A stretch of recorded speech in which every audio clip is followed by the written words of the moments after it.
Psychosis, hali ya afya ya akili inayomfanya mtu kuhisi kile ambacho si halisi.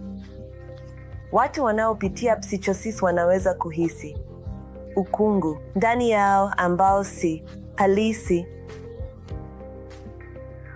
Wanapitia nini?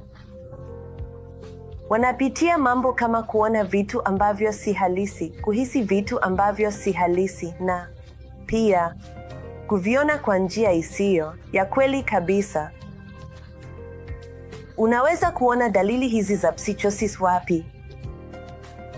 Watu waliogunduliwa na schizophrenia, matatizo ya tabia, vipindi vikubwa vya huzuni, na pia hali za bipolar za kisaikolojia. Unaweza kufanya nini unapopitia psychosis? Je, ni halisi au la? Ndiyo, kuna suluhisho la kutibiwa kwa psychosis.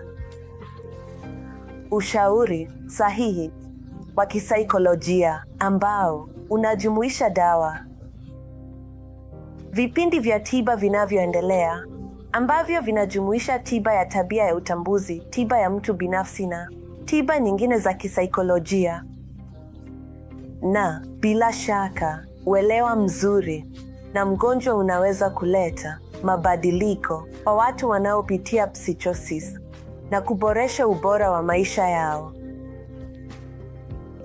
Kama wewe ni mmoja wao wanaopitia hali hii, au kama unawajua watu wanaopitia hili, tafadhali usisimame hapo.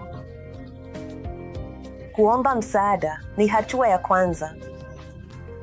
Na tuko hapa katika hospitali za Apollo kukusaidia kupitia hali hii.